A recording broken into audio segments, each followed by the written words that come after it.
Mesdames, Messieurs, vous regardez le grand journal sur For You Télévision. Merci à tous et bienvenue. Au sommaire de cette édition d'information, Mali-Guinée coopération vers une solidification et une diversification des relations. Coopération, ça se consolide entre le Mali et la Guinée-Conakry.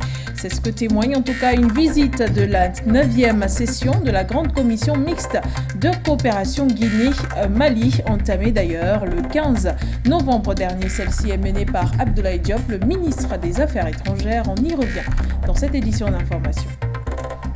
Et toujours en une de ce journal, sommet du G20, l'Afrique plaide pour un siège permanent. Le président sénégalais Macky Sall a réitéré son appel en direction des dirigeants du G20 pour un statut de membre permanent à l'Afrique au sein de cette structure regroupant les 19 pays les plus industrialisés du monde et de l'Union européenne. Celui-ci a lancé cet appel bien sûr en posture de président en exercice de l'Union africaine. Mesdames, Messieurs, bienvenue à cette édition d'information sur For You Télévision. Vous nous regardez également sur nos différentes plateformes internet For You Media Africa. Nous écoutez sur la 96.3 FM For You Radio. Nous parlons à présent de coopération. D'ailleurs, ça se consolide entre le Mali et la Guinée-Conakry. C'est ce que témoigne la visite de la 9e session de la grande commission mixte de coopération Guinée-Mali qui s'est entamée le 15 novembre dernier. Celle-ci est bien menée par Abdoulaye Diop. Il s'agit du ministre des Affaires étrangères du Mali. Elle est composée de ministres ainsi que d'experts. Les détails sont dans cet élément signé Kouetou. Dans le cadre de la 9e session de la grande commission mixte de coopération Guinée-Mali, du 15 au 17 novembre 2022, une importante délégation ministérielle malienne, composée de membres du gouvernement, d'experts nationaux et du patronat, effectue sous la houlette d'Abdoulaye Diop une mission à Conakry afin de raffermir la coopération Guinée-Mali. En sa qualité de ministre des Affaires étrangères et de la coopération internationale, Abdoulaye Diop entend diversifier les relations diplomatiques sur l'axe Bamako-Conakry, une volonté chère aux présidents des deux pays, les colonels Assimi Goïta et Mamadi Doumbouya. Le Mali et la Guinée entretiennent d'excellentes relations historiques et une dynamique politique assez similaire. Eu égard à tout cela, cette rencontre a pour objectif de passer en revue plusieurs domaines de coopération prioritaires et de procéder à la signature d'accords dans les domaines de la justice, la santé, les mines, l'énergie, le développement rural, la sécurité et le commerce. Les présidents maliens des fêtières du secteur privé auront l'occasion de revisiter les potentialités économiques et commerciales dont disposent les deux pays. Les ministres maliens, membres de cette délégation, ont quant à eux un agenda très chargé, marqué par des rencontres bilatérales intenses visant à élargir et dynamiser les domaines de cette coopération stratégique. Dans un contexte où la carte géopolitique mondiale connaît des fluctuations constantes, le Mali et la Guinée ambitionnent de servir de modèle de coopération sud-sud, exemplaire et fructueux à tout point de vue. Et parlons à présent de sécurité. Dans cette édition d'information, la Côte d'Ivoire a annoncé le retrait définitif de ses troupes composées bien sûr dans la force Barkhane présente au Mali. Une annonce qui intervient donc après celle du Royaume-Uni qui a annoncé également retirer ses troupes plus tôt que prévu. Les détails sont situés dans cet élément signé Foutndedi. Affaire Barkhane. La Côte d'Ivoire est dans la mouvance des retraits des troupes du côté du Mali. Une décision qui fait jaser au regard des tensions qui existent entre le Mali et la Côte d'Ivoire depuis l'affaire des 49 soldats. Un constat sujet à une interrogation, conviction ou suivisme de la Côte d'Ivoire. Car après les Royaumes-Unis, la France et la Suède, ce pays de l'Afrique de l'Ouest vient ainsi d'annoncer un retrait de ses troupes déployés au Mali dans le cadre de la MINUSMA, la mission onusienne pour la stabilisation de la région. Ces pays suscités préfèrent quitter le sol malien. Le dernier en liste, qui n'est autre que la Côte d'Ivoire, a justement annoncé son retrait des troupes de la MINUSMA. La cause est tout simplement le débat sur la reconduction du contrat entre les deux institutions. Rappelons que la relation entre le Mali et la MINUSMA présage déjà un avenir difficile entre ces parties. Car devant le Conseil de l'ONU, El Gassimouane, le représentant spécial du secrétaire général pour le Mali, est revenu sur différents rapports de la mission onusienne qui pointent du doigt les violations des droits humains commises par les djihadistes, mais aussi parfois par les forces armées maliennes, à en croire bien sûr l'ONU. De son côté, le gouvernement malien de transition pose des conditions à sa future collaboration avec la MINUSMA, chose qui ne passe malheureusement pas. Abdoulaye Diop, le ministre des Affaires étrangères, demande ainsi que le mandat de la MINUSMA soit axé seulement sur la protection des civils. Une situation sécuritaire préoccupante et pas des moindres, c'est celle de la République démocratique du Congo. Eh bien, entre tensions vives entre Kigali et Kinshasa, centaines de déplacés du camp Kibumba et lourds affrontements entre les forces armées de la République démocratique du Congo ainsi que les rebelles du mouvement du 23 mars, le pays frissonne. Les détails sont dans cet élément signé Mamutu. Les 40 000 déplacés installés dans le camp de Kanyarushina au sud du Kibumba ont rejoint la ville de Goma suite aux lourds affrontements qui touchent la région depuis plusieurs jours. La situation reste tendue et confuse dans l'est de la République démocratique du Congo. C'est d'ailleurs la raison pour laquelle l'ex-président Kenya Uhuru Kenyatta a effectué une visite de travail à Kinshasa. Il s'est entretenu avec le président Félix-Antoine Tshisekedi et n'a pas manqué d'exhorter les Congolais à faire preuve de patriotisme et aux groupes armés de déposer les armes. Les gens deviennent maintenant des déplacés dans leur propre pays. Ce que j'ai à dire, peu importe nos différences, même si nous avons nos problèmes, s'il vous plaît, arrêtons cette guerre. Ces enfants, ces mères, ces vieillards qui ne savent pas pourquoi les gens se battent, ayons pitié d'eux. Arrêtons cette guerre et commençons le dialogue, interpelle le facilitateur de la communauté des États d'Afrique de l'Est. Pour tenter d'apaiser les tensions dans la région, en proie depuis près de 30 ans aux violences de groupes armés dont le M23, plusieurs initiatives diplomatiques ont été lancées notamment par la communauté des États d'Afrique de l'Est. Celle-ci a approuvé le déploiement d'une force régionale déjà installée en République démocratique du Congo et prévue d'organiser le 21 novembre 2022 à Nairobi une nouvelle session de pourparlers de paix. Le secrétaire d'État américain Anthony Blinken, qui s'y était déjà rendu en août, avait jugé crédibles les informations sur le soutien de Kigali au M23, a renouvelé la pression lors d'une rencontre avec le ministre rwandais des Affaires étrangères, Vincent Biruta, en marge du sommet du G20 qui s'est ouvert le 15 novembre à Bali. Et en Afrique en général, la situation sécuritaire reste préoccupante avec l'insécurité grandissante. L'efficacité des forces onusiennes de maintien de la paix et de la sécurité dans les différentes zones est donc remise en cause. Et pendant que plusieurs observateurs pensent que ces forces-là devraient être plus offensives, nombre également pensent plutôt à un retrait urgent et définitif. Les détails sont dans cet élément signé Assam Zili. Déployés sur la base du consentement des États dont la situation représente une menace pour la paix et la sécurité, les missions de maintien de la paix de l'ONU sont souvent dotées de mandats qui leur permettent d'accompagner un processus politique de dialogue et de réconciliation. Aujourd'hui, leur efficacité est sujette à questionnement en Afrique, notamment dans les pays où leurs actions sont jugées inefficaces face aux groupes armés dont la capacité de nuisance s'avère de plus en plus élevée. En ce qui concerne l'avenir des Nations Unies ou encore de l'ONU en Afrique, l'avenir est à la fois problématique et polémique. C'est polémique autant dans la mesure où le bilan de la présence de ces forces onusiennes en Afrique, le bilan est mitigé. Pourquoi? Parce que la mission qui sont assignées, notamment celle de maintien de la paix, en réalité, l'appel est davantage timoré et leur présence dans les différents pays africains où ils sont présents, on constate que les Nations Unies ont du mal à maintenir vraiment cette paix et que d'aucuns estimeraient que la présence même de ces Nations Unies dans les pays africains est plutôt notamment la cause de plusieurs déstabilisations, encore mieux d'instabilité voilà le mot, d'instabilité dans les pays africains.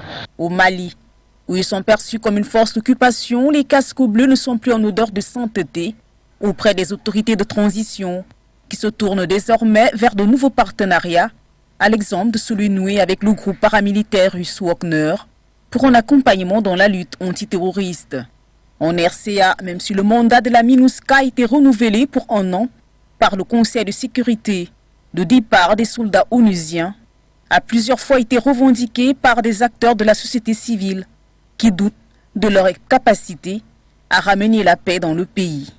Même son de cloche du côté de la République démocratique du Congo, dont la partie Est est toujours en proie à l'insécurité, menée par des groupes armés tels que le M23, et ce malgré la présence depuis 2 décennies déjà des casques bleus. Que les Africains estiment que la présence des Nations Unies ou des casques bleus, leur présence est une présence qui n'a plus sa place ou encore n'a plus sa raison d'être au regard du bilan qui est pour d'aucuns. Si on prend le cas par exemple de la République démocratique du Congo, ça fait 2 décennies que les casques bleus sont là, le bilan n'est pas positif et fort de ce constat, il est important de dire avec froideur que à défaut de revoir la mission et même la manière dont ces casques bleus doivent opérer en Afrique, il serait peut-être question tout simplement de mettre fin à cela parce que le bilan jusqu'ici n'est pas un bilan positif.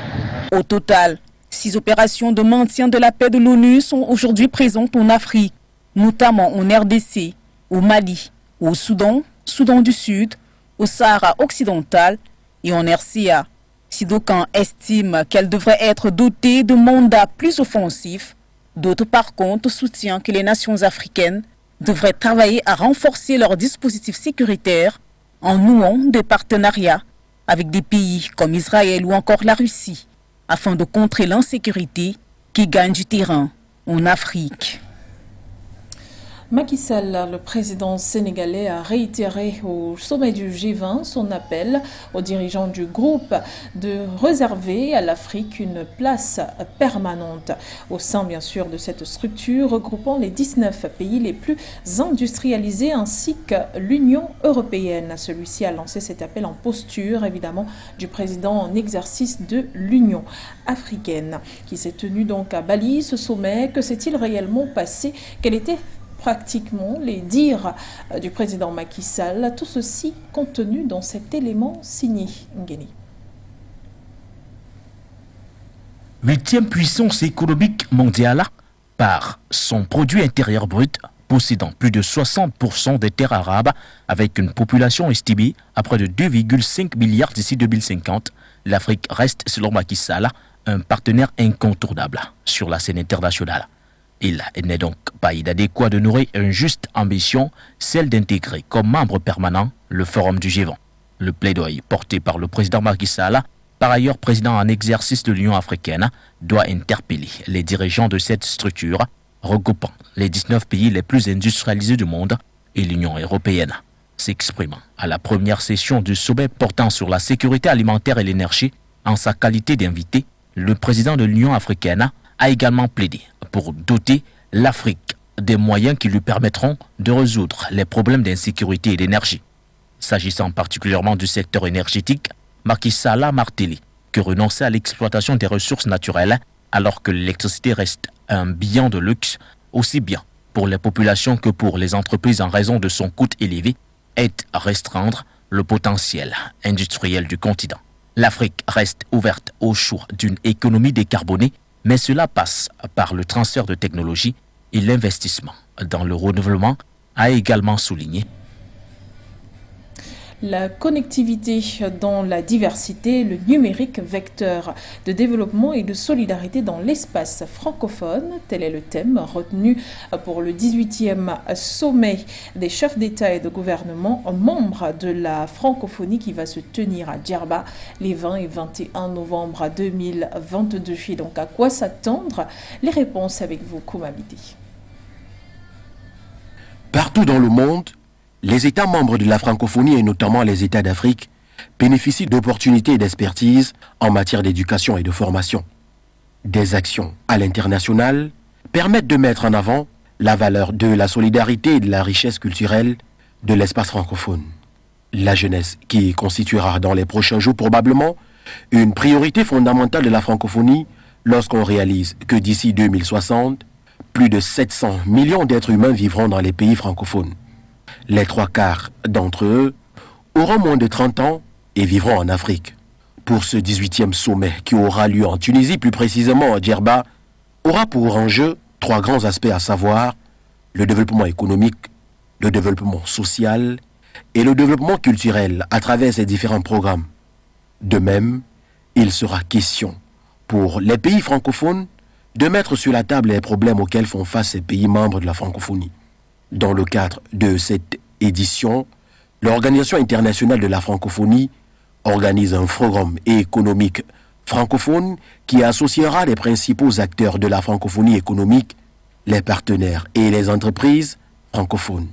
La secrétaire générale de la francophonie, Louise Moussikiwago, a ainsi appelé à mettre en œuvre des actions d'envergure visant à développer l'environnement des affaires dans l'espace francophone qui représente aujourd'hui 16% des PIB mondial pour environ 800 millions d'habitants. De par son histoire et sa langue, l'espace francophone constitue un espace de relations économiques et commerciales privilégié. La prise de conscience du poids de l'espace économique francophone est réelle ces dernières années, sauf que les patronats francophones n'avaient pas eu de réseau structuré.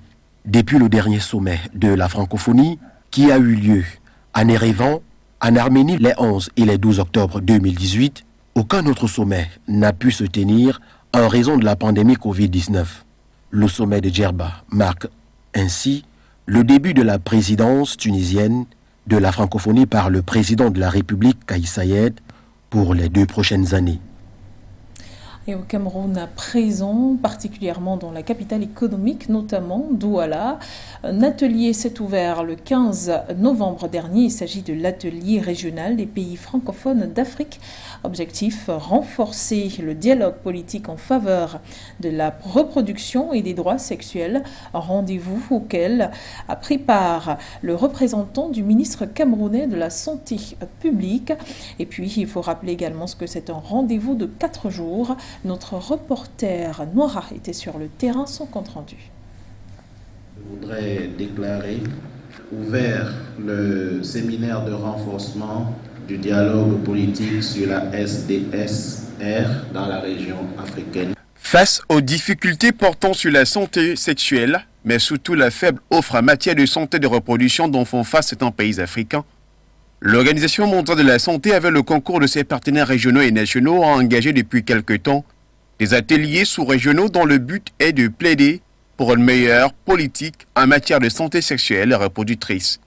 C'est dans cette lancée que le dévolu s'est jeté sur Douala au Cameroun pour abriter la 3e rencontre sur le renforcement du dialogue politique en matière de santé sexuelle et reproductive et ses droits connexes. Nous sommes effectivement à Douala pour l'ouverture d'un atelier régional. Et l'objectif de cette réunion, c'est de renforcer les capacités au niveau national dans le plaidoyer et le dialogue politique en faveur de la santé, de la reproduction, la santé sexuelle et les droits sexuels.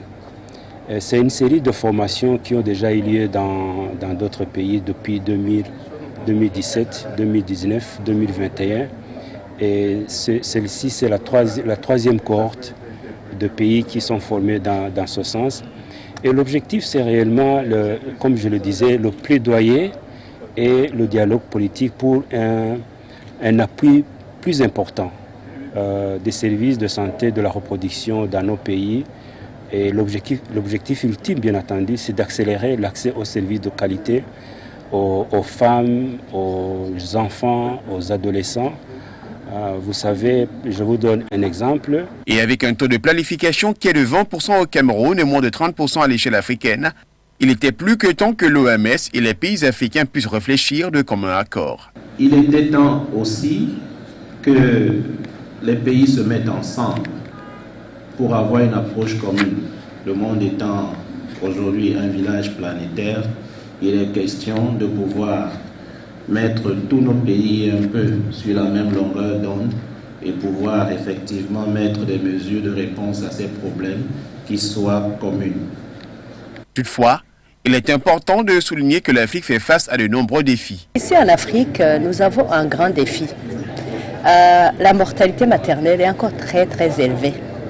Et nous avons fait des progrès, certes, parce qu'entre 2000 et 2017, l'Afrique en général a réduit sa mortalité maternelle d'environ 40%. Mais on est encore très loin des objectifs de développement durable de 2030. L'Afrique doit baisser sa mortalité maternelle à moins de 70 décès maternels pour 100 000 naissances vivantes. Et la moyenne africaine actuelle, c'est à 542 décès maternels pour 100 000 naissances vivantes. Donc on doit vraiment dialoguer, renforcer le plaidoyer pour accélérer et y arriver ensemble. Je voudrais aussi dire que l'Afrique a aussi un grand défi en matière de santé de la reproduction. Il y a environ 47 millions de femmes qui voudraient arrêter ou retarder leur grossesse, mais qui n'ont pas accès aux méthodes de contraception modernes. Tout y compris aussi les problèmes multiples des adolescents qui ne sont pas tout le temps connus ou écoutés. Donc c'est pour ça qu'on doit se mettre ensemble, capitaliser les capacités des uns des autres pour vraiment établir un plaidoyer et un meilleur dialogue politique pour y arriver ensemble. Organisé par l'OMS avec le concours du ministère de la Santé publique camerounaise, des travaux de Douala ont vu la participation de 8 pays d'Afrique francophone, le Sénégal, la Guinée, le Congo, la RDC, le Tchad, la RCA, le Burundi et le Cameroun, et présidé par le délégué régional de la santé publique du littoral, représentant du ministre de la Santé publique camerounaise. Et c'est la fin de cette édition d'information sur For You Télévision. Vous nous avez regardé également sur nos différentes plateformes internet For You Media Africa. Nous avez écouté sur la 96.3 FM For You Radio. Merci à vous. L'information et les programmes se poursuivent sur nos différents médias. Au revoir Tripoli.